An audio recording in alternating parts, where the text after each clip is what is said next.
বঙ্গবন্ধুর কন্যা মাননীয় প্রধানমন্ত্রী শেখ হাসিনা,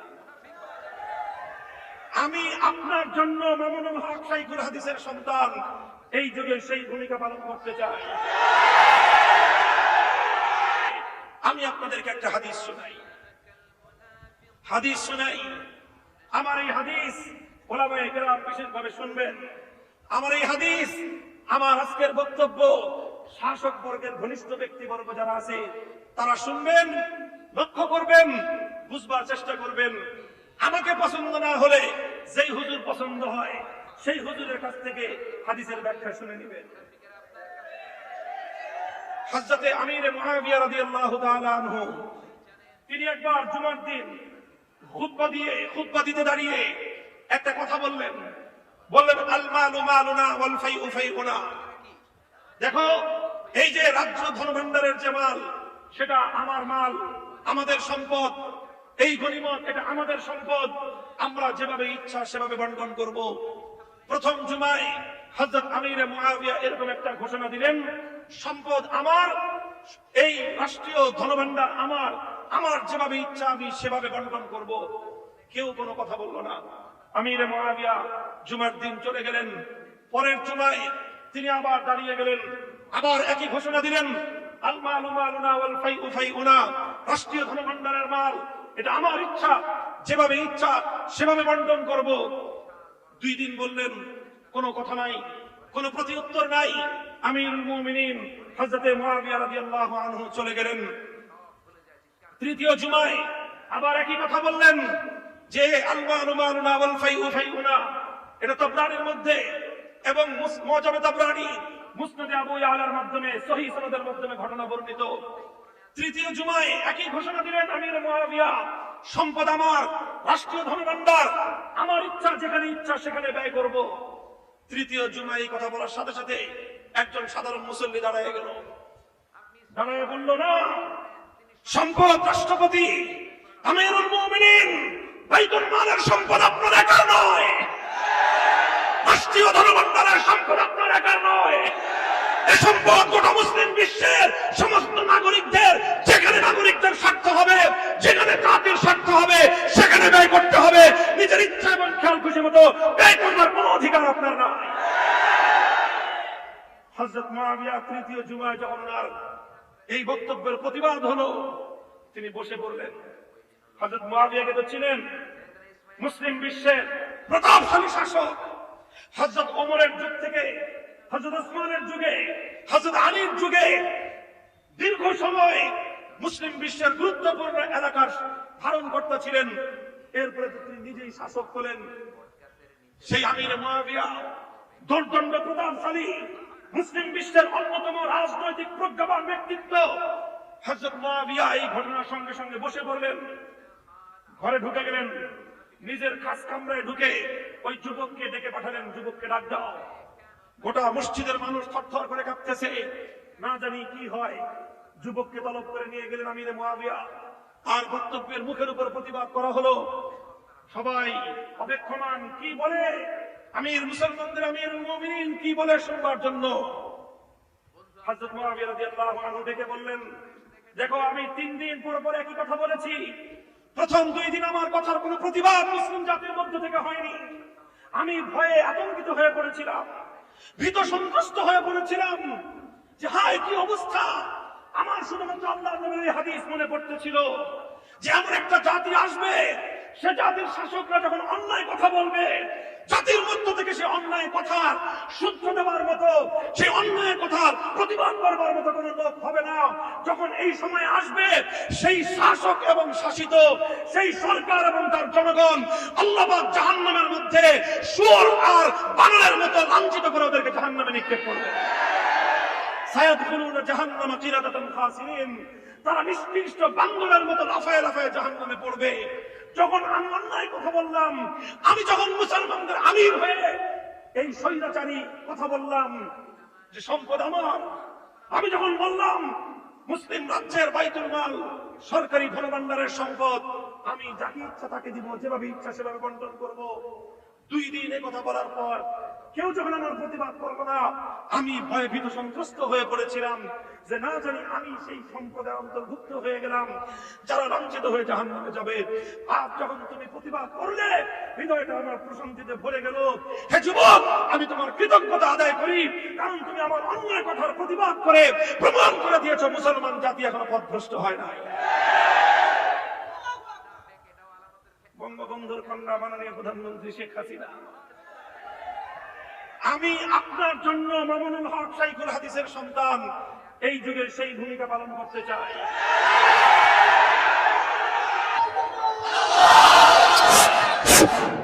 আপনারা যেই নীতি দেশ চালান সেটা হলো গণতান্ত্রিক। গণতন্ত্রের ভিত্তিতে রাষ্ট্র চলছে। আমরা গণতন্ত্রের অনেক কিছুর সাথেই একমত নই। আমরা পরিপূর্ণভাবে আমাদের নিঃশর্ত আত্মসমর্পণ আল্লাহ এবং ইসলামের প্রতি, আমাদের পূর্ণাঙ্গ স্যাটিসফ্যাকশন একমাত্র ইসলামের প্রতি। আমরা বিশ্বাস করি ইসলাম ছাড়া বিশ্ব মানবতার মুক্তির ভিন্ন কোনো পথ নাই। গণতন্ত্র বলেন, সমাজতন্ত্র বলেন, তন্ত্রমন্ত্র দিয়ে বিশ্ব মানবতার মুক্তি সম্ভব নয়। ইসলামী বিশ্ব মানব জাতির মুক্তির একমাত্র মূল মন্ত্র। যেহেতু গণতন্ত্র আমাদের উপর চাপাইয়া দিচ্ছেন, বাধ্য হয়ে কিছুটা মানতেই হয়, সেজন্য মানি। তবে গণতন্ত্রের মধ্যে অনেক কিছুই আছে কুফুরি কথা, কিছু আবার ভালো কথাও আছে। গণতন্ত্রের একটা ভালো কথা, সেটা হলো জনগণের মতামত দেওয়ার স্বাধীন অধিকার আছে। আপনাদের এটা সাংবিধানিক অধিকার, গণতান্ত্রিক অধিকার, নাগরিক অধিকার। সেই অধিকারের জায়গা থেকে ঈমানের দায়িত্ব আদায় করবার জন্য বলছি, ভাস্কর্য মূর্তি নির্মাণ করাটা এটা আত্মঘাতী সিদ্ধান্ত। বিশেষ করে মরহুম বঙ্গবন্ধু শেখ মুজিবুর রহমান, বাংলাদেশের স্বাধীনতার মহানায়ক, এমন একজন মুসলিম নিহত, একজন মৃত ব্যক্তি, আমাদের ধারণা অনুযায়ী যিনি ঈমানের উপর মৃত্যুবরণ করেছেন। সেজন্য আমরা ওনার রুহের মাগফিরাত কামনা করি। আল্লাহ পাক ওনাকে জীবনের ভুল ত্রুটি মাফ করে জান্নাত নসিব করুন। এইরকম একজন ইমানদার ব্যক্তির মৃত্যুর পরে যদি তার উত্তরাধিকারীরা, তার আপনজনেরা তার কোন ভাস্কর্য অথবা তার কোন মূর্তি নির্মাণ করে, স্পষ্ট সহিহ বুখারী শরীফের হাদিস বলছে, ইন্নাল মাইয়িতা লা ইউআযাবু বিবুকাইল হাইয়্যি আলাইহি, জীবিত ব্যক্তিদের, আপনজনদের শরীয়ত বর্হিত কার্যকলাপের কারণে মৃত ব্যক্তিকে আল্লাহর সামনে লজ্জা পেতে হয়, লজ্জিত হতে হয়, ক্ষেত্র বিশেষে শাস্তি এবং সাজা ভোগ করতে হয়। আমরা সেই জায়গা থেকে একজন মুসলিম হিসেবে, মুসলিম আল মুসলিম আখুল মুসলিম আল মুমিন আখুল মুমিন হিসেবে আমরা বঙ্গবন্ধুর রুহের মাগফিরাত কামনা করি। আমরা চাই না আপনাদের কোন কর্মের কারণে কবরের মধ্যে তার আযাব হোক। আমরা চাই না তিনি আল্লাহর দরবারে লাঞ্ছিত এবং লজ্জিত হয়ে যান। এজন্য আমরা উপদেশের সুরে আমাদের দায়িত্ব আপনাদের কর্ণকুহরে মেসেজগুলো পৌঁছে দেওয়া করছি। আমরা বড় বক্তব্যগুলো বলে দিচ্ছি, মেহেরবানি করে অন্তত নিজেদের হাতে এই আত্মঘাতী কোনো কাজ করবেন না। মাননীয় প্রধানমন্ত্রী, আজ আপনি যদি আপনার বাবার মূর্তি বানান, ভাস্কর্যের নামে বানান, যাই বানান, বাংলা ভাষা আমরা পড়াশোনা করেছি। বাংলাদেশের বাংলা ভাষার যে কোনো ডিকশনারি খুলেন, সেই ডিকশনারির মাধ্যমে প্রমাণ করেন ভাস্কর্য আর মূর্তি দুই জিনিস। সারেন্ডার করবো আপনাদের সামনে। ভাষার চর্চা আপনারা করেন না বলে আজকে ভাস্কর্য এবং মূর্তিকে ভিন্ন ভিন্ন অর্থে সাব্যস্ত করতে চাচ্ছেন। আপনারা যেটা বলতে চাচ্ছেন আমি সেটা শিখিয়ে দেই। ভাস্কর্য আর মূর্তি এক ও অভিন্ন, তবে ভাস্কর্য আর প্রতিমা দুই জিনিস। যেটা বলতে চান সেটা শিখিয়ে দিই, এইভাবে বলবেন আগামী দিন থেকে যে ভাস্কর্য আর প্রতিমা দুই জিনিস। আমরা কথা বলছি না যে বঙ্গবন্ধুর প্রতিমা তৈরি করা হচ্ছে, আমরা বলছি বঙ্গবন্ধুর মূর্তি তৈরি করা হচ্ছে। মূর্তি আর ভাস্কর্য লাউ আর কদু, যেই লাউ সেই কদু। ওটা সাইয়্যিদ ইসলাম রাহমাতুল্লাহি আলাইহি ওনার হায়াতে বলেছিলেন, গ্রামের ডিম শহরে গিয়ে বলে মামলেট হয়, গ্রামগঞ্জের মূর্তি এখন ঢাকার শহরে গিয়ে ভাস্কর্য হচ্ছে। একই জিনিস। গ্রামে কত পেতাম, এখন ঢাকায় গিয়ে লাউ বলি। যেই লাউ, যেই ডিম সেই আন্ডাই, যেই মূর্তি সেই ভাস্কর্যই। হ্যাঁ, যেটা বলতে পারেন সেটা হলো এটা প্রতিমা নয়। প্রতিমা আমরাও বলি না। বঙ্গবন্ধু আজ মূর্তি তৈরি করছেন, আপনার মৃত্যুর পরে আপনার অনুসারে আপনার মূর্তি তৈরি করবে নিশ্চিত। বুখারীর হাদিস যদি বিশ্বাস করো, কোন ইমানদারের কথা বিশ্বাস করতে হবে তোমাকে। আজকে যদি প্রধানমন্ত্রী বঙ্গবন্ধুর ভাস্কর্য বানান, মৃত্যুর পরে ওনার অনুসরণে ওনার যতগুলো মূর্তি তৈরি হবে, প্রতিটি মূর্তির জন্য প্রধানমন্ত্রীকে আযাব ভোগ করতে হবে। আমরা আমাদের কথা বলে দিলাম, আমরা সরকারের সাথে, রাষ্ট্রের সাথে যুদ্ধে নামবো না, যুদ্ধে নামবো না। তবে এতটুকু বলবো, আমরা আপনাদের প্রতি যদি আল্লাহর কোরআনের বিরুদ্ধাচরণ করেন, মুসলমানদের ঐতিহ্যকে ধ্বংস করে মসজিদের শহরকে যদি মূর্তির শহর বানান, আপনাদের সঙ্গে আমাদের চূড়ান্ত ঘৃণার সম্পর্ক কায়েম হবে।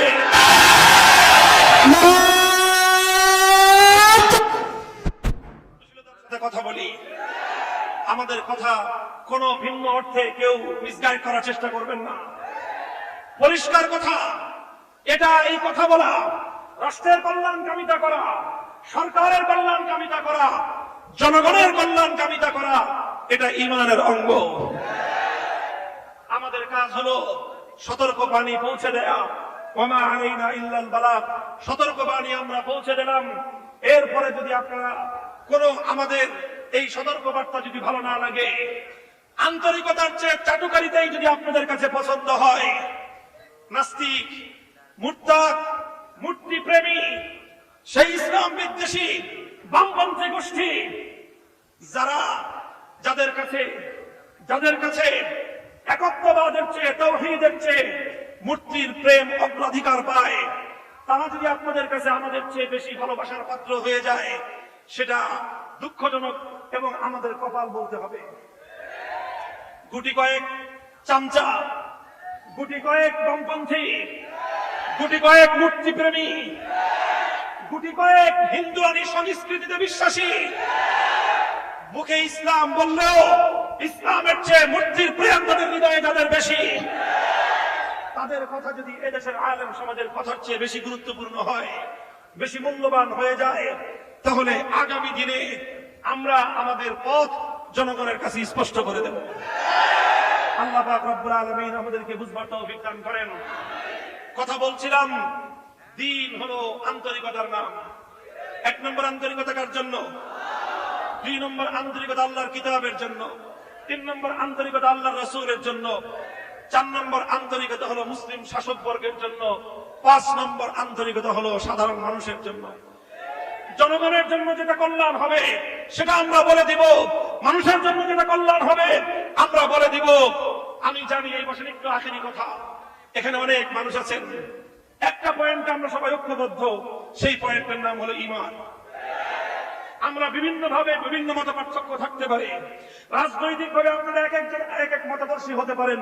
কেউ আওয়ামী লীগের লোক আছেন এখানে অনেক, বিএনপির লোক আছেন অনেক, বিভিন্ন রাজনৈতিক মত পার্থক্য থাকতে পারে, কিন্তু ঈমান এবং ইসলামের প্রশ্নে আমরা এক। সেই জায়গাটা থেকে বলছি, যারা বঙ্গবন্ধুকে ভালোবাসেন, এই ভালোবাসার মধ্যে আমার কোনো আপত্তি নাই, বরং একজন মুসলিম জাতির মহান মহান নেতাকে ভালোবাসা, এটা দেশের প্রতি ভালোবাসার পরিচায়ক। ঠিক তদ্রুপ যারা বিএনপি করেন, মরহুম প্রেসিডেন্ট শেখ জিয়াউর রহমানকে আপনারা ভালোবাসেন, দেশের অগ্রগতি উন্নতিতে তার অনেক অবদান আছে, ভালোবাসেন, কোন আপত্তির কিছু নাই। আপনাদেরকে বিশেষ করে বলবো, যারা বঙ্গবন্ধুর সৈনিক বলে স্লোগান দেন, আপনাদের এখন একটা স্লোগান হবে, আমরা বেশি কথা বলতে গেলে আমাদেরকে বলে মৌলবাদী, আমাদেরকে বলে জঙ্গিবাদী।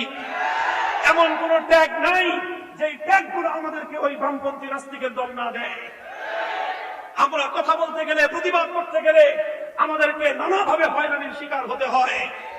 এজন্য আওয়ামী লীগের সকল ইমানদার কর্মীদের প্রতি আমি নসিহত করতেছি, ওসিয়ত করতেছি, কিয়ামতের দিন আপনারা আমাদেরকে ধরতে পারবেন না। আমরা আপনাদেরকে আল্লাহর আদালতে দাঁড়িয়ে বলে দিব, সমস্ত আওয়ামী লীগের কর্মীদেরকে বলেছিলাম, যদি বঙ্গবন্ধুকে ভালোবেসে থাকেন, আপনাদের দলকে, আপনাদের সরকারকে বঙ্গবন্ধুর মূর্তি নির্মাণ করবার আত্মঘাতী সিদ্ধান্ত থেকে আপনারাই বারণ করেন। আল্লাহ পাক রব্বুল আলামিন আমাদের দেশকে, আমাদের জাতিকে, আমাদের সরকারকে সব ভুল ভ্রান্তি থেকে, বিপদগামিতা থেকে আল্লাহ পাক হেফাজত করেন। উলামায়ে কেরামকে নির্ভীকভাবে আন্তরিকতার সাথে দেশ, জাতি, রাষ্ট্র, সরকার, জনগণ সকলের সেবায় আন্তরিকতাপূর্ণ, নিষ্ঠাপূর্ণ, সাহসিকতাপূর্ণ ভূমিকা পালন করা তৌফিক দান করুন। চাটুকারিতার পথ পরিহার করা তৌফিক দিন। ওয়া আখিরু দাওয়ানা আলহামদুলিল্লাহি রাব্বিল আলামিন। আসসালামু আলাইকুম।